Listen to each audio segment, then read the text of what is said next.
Hello everyone, it's your favorite YouTuber, L to the W, back from vacation. I had to drive back to where I used to live for a VA appointment. You know what that means.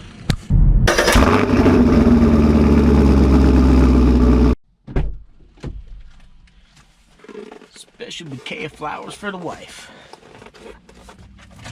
Finishing off the day with a lovely pizza dinner with my beautiful wife.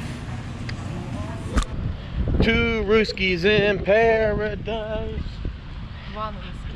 Yeah, one Rooski now. I totally forgot that when we were in St. Croix, when we got the Angry Nates, what's that?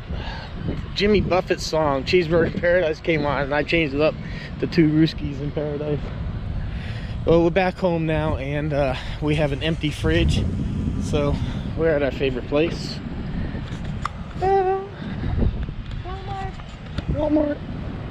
Get some groceries in the house and do some stupidity in here, I guess. I don't know. Behave, please. Behave. There's no fun in that. Anyway, guys, 91 Z28 build is gonna be happening. What? Yeah. What's gonna happen? The build, the new car. What's the build? You'll see. How are you? Honey, Yes. stop this girl with that thing. Never.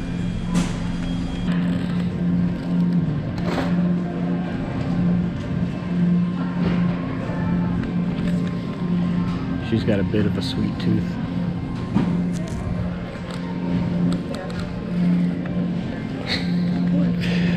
You're like a kid when it comes to cereal. Oh, it's cinnamon. I thought it was chocolate. It says real chocolate. I think it's chocolate filled. Oh, okay. You want this or no? I'll try it, but I want something else. Woo! Get a ride. Except I'm locked out. Except, Come on. yeah, I know you. Wait, I know. Yeah, that's why everybody's staring at you weird. Yeah, I know. What is staring? Where do you see people? That other guy. What? This ain't St. Croix. Get over it. See, this is a double. Okay. I'm getting over. Whew. Air conditioning.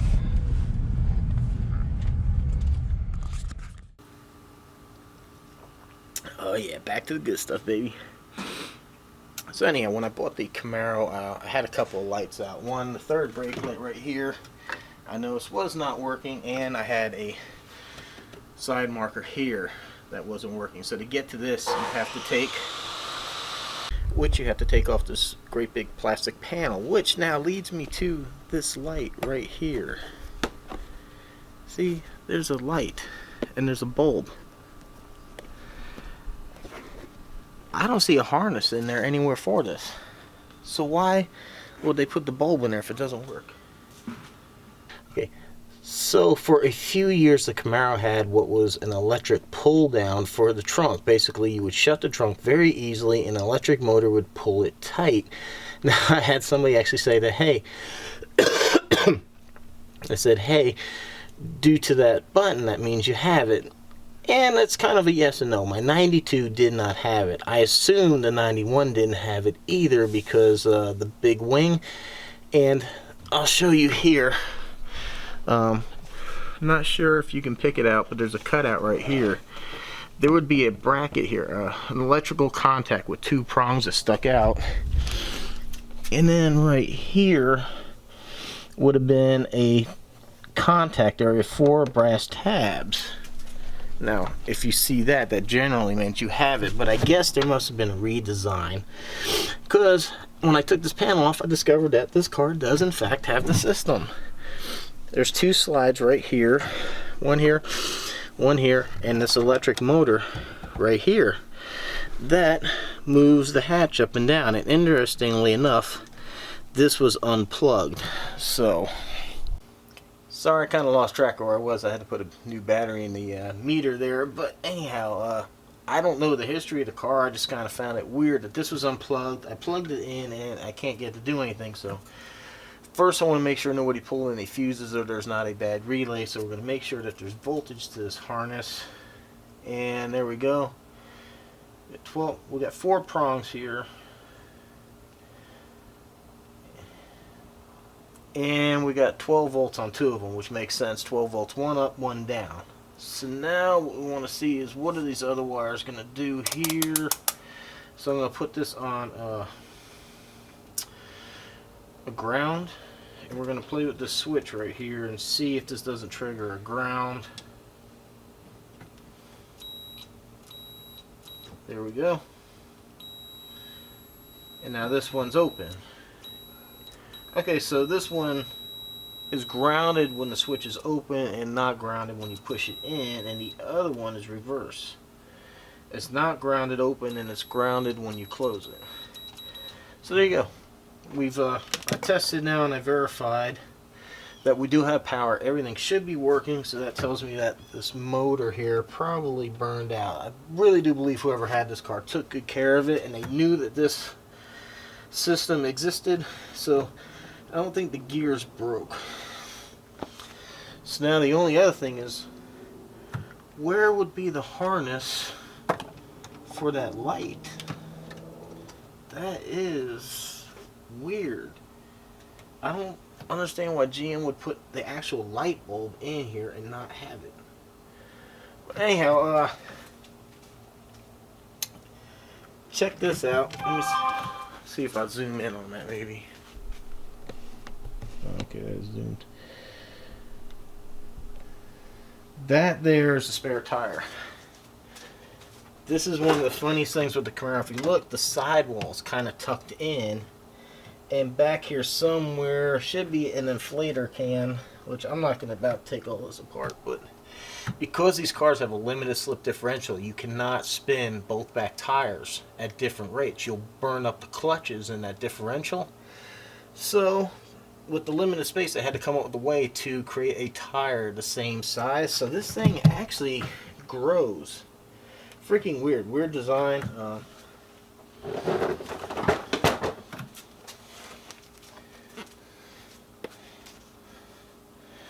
There are the instructions right there.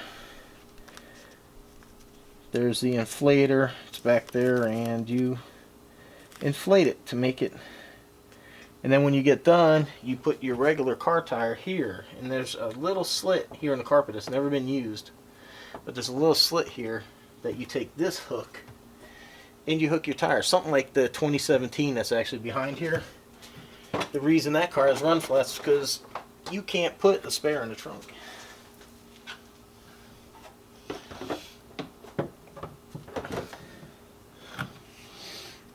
So there you have it. So I found one more thing to fix. I got to run to the store and get a bowl for that third brake light.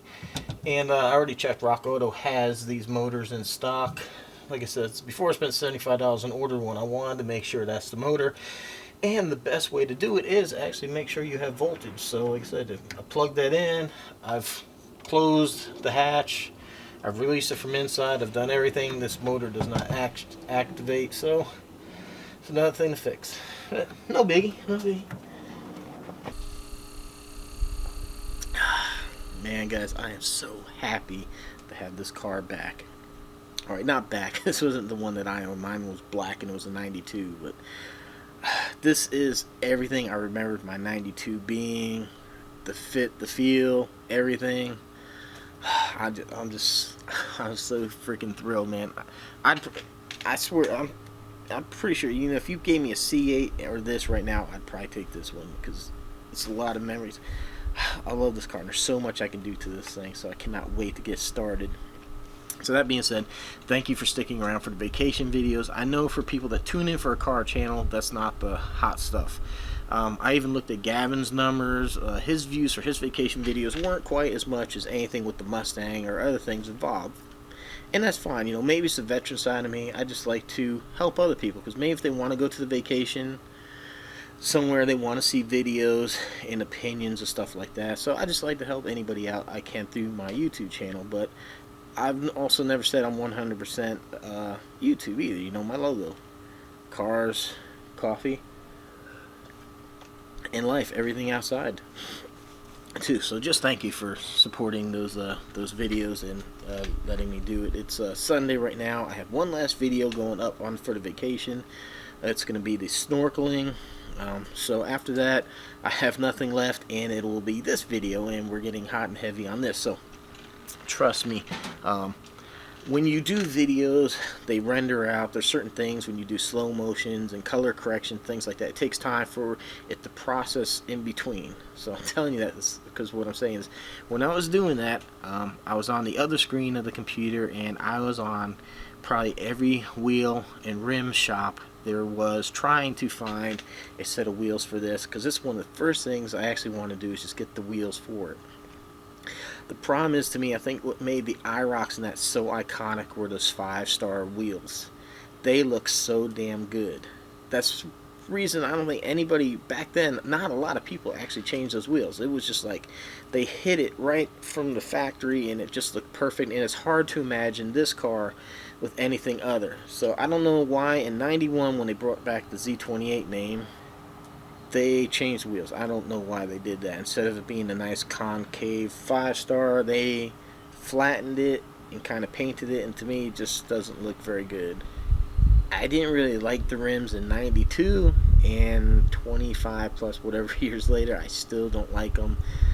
I want something with a little more style to them. I found a few that I liked, and damn, the things were like $500, $700, $900 a piece. I can't swing that much on a set of rims.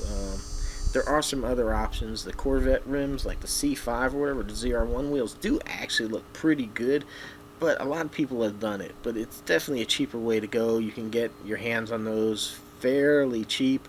It does involve using a spacer, because if you don't know, these cars have a different offset from front to rear. It's somewhere like about 1.5 inches. I think like the front wheels are like a 4.5-inch backspace, and the back ones are like a 5.5-inch, something like that. Maybe I might have it backwards, but I think that's correct. Because in '82, when these cars came out, a 245 wide tire was never available. So when they did come out with the IROC and they came out with these bigger wheels, I guess whatever happened, they need to space them. So these rims will actually say front and rear. So it kind of complicates things when you want to change out rims, because if you go with a straight set, you will have to offset them with the spacers one way or another. So it's usually just for the front to keep the tire off the suspension and stuff like that. You need to push it out more. The back end, from what I understand, what I'm reading, there's plenty of room back there to play around with wisp, but you still want to try to keep your tire track straight. So okay, enough tech talk with the Camaro, but yeah, so I want to kind of try to stay away from spacers. A lot of people have done the Corvette rims. Just really trying to find something that's unique, and it's so hard when the 5-star looks so good on this car. So I don't know. I'm definitely looking. I spent like way too many hours trying to find a rim for this car. So things are in progress. You know, I'm working on stuff. You just haven't seen it because I've been spitting out the videos. But in the background, I've been doing a lot of research on what mods and stuff like that work with the TPI engines. What rims and tires, backspacing, offset sizes, things like that I can put, especially when I want to lower the car down. Then we run into different problems with if I go too wide, we're rubbing and stuff like that, and I don't want to have that problem, because I'm still a little bit pissed that when Tire Rack sent me the rims for the GTO, the tires rubbed. I would have went with like a 275 wide in the rear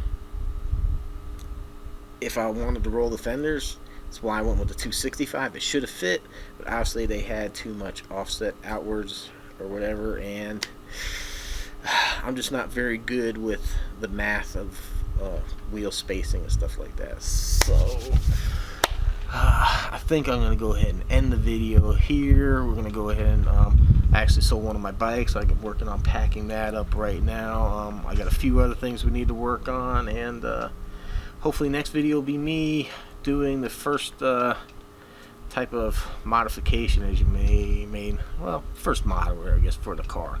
Should be the next video. I'm thinking we shall see how this all plays out. Again, everyone, thanks for watching. I know it hasn't been the greatest of video, but I just wanted to get the Z28 back in the spotlight, let you know we're going full bore ahead. We're working on some stuff, and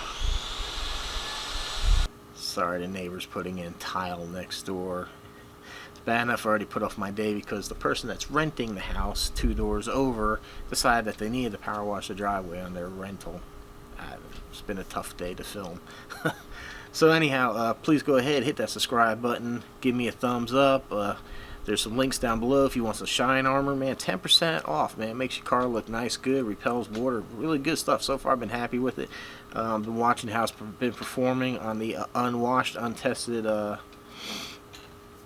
cruise that's right behind here, and it's doing pretty good. So if you care to donate or help out in any kind of way, you want to buy some t-shirts or anything like that, help support the cause of building this car, like I said, links down below.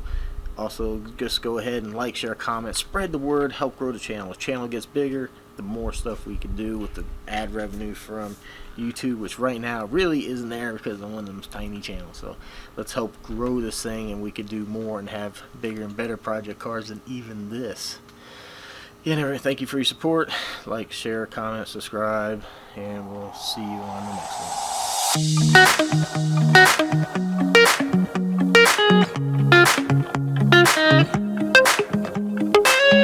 one.